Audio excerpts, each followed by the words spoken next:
things. There's a lot of narratives floating around about this upcoming season in Bloomington, Indiana. We know what Indiana was able to do last year. We kind of know essentially the talking points around them from a year ago as it pertains to their schedule. And they do have a more difficult schedule certainly coming up this season with teams like Oregon, and I believe Penn State is on their schedule as well this season. But when I look forward to this 2025 Indiana team, I still think that this is going to be a high-level football team. Curt Cignetti is going to have a lot of people asking him, hey, was 2024 a flash in the pan? Was 2024 a one-year wonder? Can you repeat it? Can you run it back now that everybody knows kind of what you are about in Bloomington, Indiana? I don't know if they're going to go 11-1. If I had to bet my money right now, I would say, yeah, they're not going to go 11-1 next season. But although some things may be changing around Bloomington, I still think this is going to be a great offense. I still think that this is going to be one of the Big Ten's best offenses, despite losing Tino Sunseri. He was the co-OC and quarterbacks coach, really big part of Curt Cignetti's system. He was with them over at James Madison and also this past season at Indiana. He's going over to be the offensive coordinator over at UCLA. But you still bring back Mike Shanahan, the play caller, the offensive coordinator, joining with Curt Cignetti, obviously, for a second year in Bloomington. What made Indiana really good from an offensive perspective last year? What made them great from an offensive perspective? It all started with the signal caller. And the signal caller, the quarterback, really played into the mantra of Curt Cignetti and his approach to talent acquisition. Production over potential.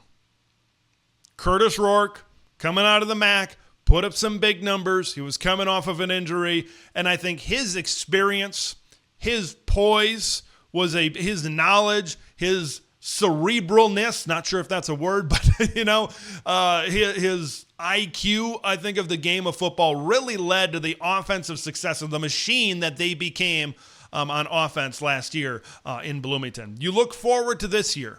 I think there is a quarterback coming in, the number 3 quarterback in the transfer portal. There's a quarterback coming into Bloomington, Indiana that I believe is starting with a little bit of a higher floor than Curtis Rourke did.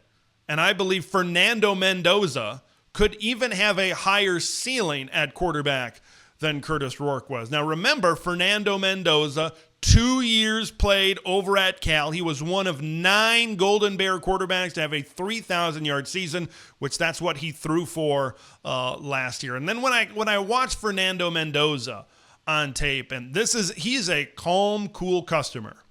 The pressure doesn't really get to him. He's really good at using his feet to really shift the pocket, whether it's stepping up into the pocket, whether it's getting to the outside, and really working on his secondary routes down the field. I think he's going to fit really, really well into this Indiana offense. I think when you really start to rank and start to look at Big Ten quarterbacks for next season, he's definitely like top 8. He might be close to number 5, considering the offensive system, considering the scheme and how quarterback-friendly it has been at James Madison, how quarterback-friendly it was in year 1 for Curtis Rourke over at Indiana. I think Fernando Mendoza, could put up a really big year for the Hoosiers this upcoming year. When I talk about Indiana's offense being great in 2025 like it was in 2024, a big reason is because of the aforementioned Fernando Mendoza. Now, Fernando Mendoza, I believe, is going to have success because he might have one of the best returning wide receiver duos in the Big Ten at his disposal. Elijah Sarratt was nearly a 1,000-yard receiver last year in his first season in the Big Ten. He's going to be returning. You also got Omar Cooper that is also going to be returning. That's a really good 1-2 tandem. Those were 2 of the big weapons in Indiana's offense last season. Both of those guys combined for 1,551 yards and 16 touchdowns. That's a lot of production. That's a lot of familiarness within the scheme. Guys knowing exactly where they have to be in certain route concepts. How is that relationship going to be built between Mendoza and these 2 guys? You know spring football coming up is going to be a big part of that. And then you bring in Mekhi Jackson, who transfers over from Appalachian State. Production over potential. I'm going to keep on saying this. It's going to be a broken record when I talk about Indiana football. 745 yards and 5 touchdowns at Appalachian State. Tyler Morris comes over from Michigan. You can really start to see they're building similar at the wide receiver position. They're building something similar to what they were last season.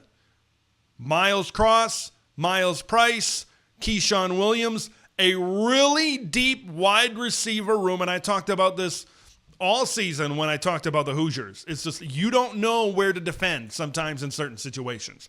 When you overload the formation with so many guys that can make plays, it really puts a lot of stress on the defense. And now you have a quarterback that's experienced, that can get the football there, and a second year in a scheme, second year in a system at this place. I know Elijah Sarratt was with those guys over at James Madison certainly as well. And I think that really plays into my point that I'm trying to make here is that a lot of times in year 2, you see a bigger jump than what you saw in year 1. And I feel really confident about what this passing game could certainly be in 2025. Now, the weakness, the losses, what was a big part and a big reason why the Ohio State game ended up the way it did and the Notre Dame game ended up the way it did? The offensive line. 3 starters return from that Indiana offensive line from last season. Now, there's a lot of things being thrown around right now out there about certain teams that say, hey, we got this many starters back. We've got this percentage of production returning. Sometimes that can be a really good thing. Sometimes it can be, well, how good was your production last season? If your production wasn't that great, how great is it that those guys are returning? But I will say this about the offensive line. I think that this offensive line is going to get better this season. With those 3 starters returning, and I think a very big key going into the transfer portal and grabbing the number 1 offensive lineman in the transfer portal in Pat Coogan. Pat Coogan is an utter menace. He's a bully in there at center. I think that's a big addition for this offensive line. They bring in Zen Mikulski from Ohio State. Coming on over there. If you remember that Ohio State-Nebraska game, Mikulski, when they were playing those musical chairs, when they had those injuries, he was in at tackle. Didn't exactly do a great job in that Nebraska game, but he is a former 4-star recruit. I think that this Indiana offensive line, with the addition of Coogan, I think that's really going to help with their interior run game, certainly as well. I think that's a big addition, and I think they're going to get progressively better as the year goes on, which of course is which is good news, music to the ears of quarterback Fernando Mendoza. I want to end with the run game. Now, when we talk about that type of production that is returning at wide receiver, you got to talk about the production that is leaving at the running back position. Justice Ellison and Tyson Lawton combined for 1,516 yards and 22 touchdowns on the ground. A lot of people wanted to focus on the sexiness that was Curtis Rourke and Indiana and their passing game pushing the ball down the field. But this was one of the best run games in the Big Ten last season. But once again, this is a production. They focus on the production when they look at these transfers, and they're bringing in 2 transfer running backs to create a lot more depth in the backfield that have done it before, that have put up really good seasons and been number 1 backs elsewhere. Lee Beebe Jr. transfers from UAB, 877 yards and 7 touchdowns last season. For you Big Ten fans that have been watching this show for a little bit, you know this name, Roman Hemby from Maryland. Now, he's rushed for at least 600 yards in every single one of his seasons as a running back. You got to go back to his freshman year to have his best year in 2022, 989 yards and 10 touchdowns on the ground. One thing I remember about that season was his ability to hit the home run ball. Once he found his crease, he could take it 40, 50, 60 yards to the house. I think having those 2 in this system, and then you combine it, Kalen Black is coming back within this running back room as well. I think there's going to be good depth in the running back room. I think the big question is, are they going to be as good as Justice Ellison? Are they going to be as good as Tyson Lawton was last year? I think a returning offensive line, having Coogan up front to really help with that interior blocking in the interior run game is certainly going to help as well. You really go down in each one of these position groups, and Indiana is looking that they could be another offensive force in 2025.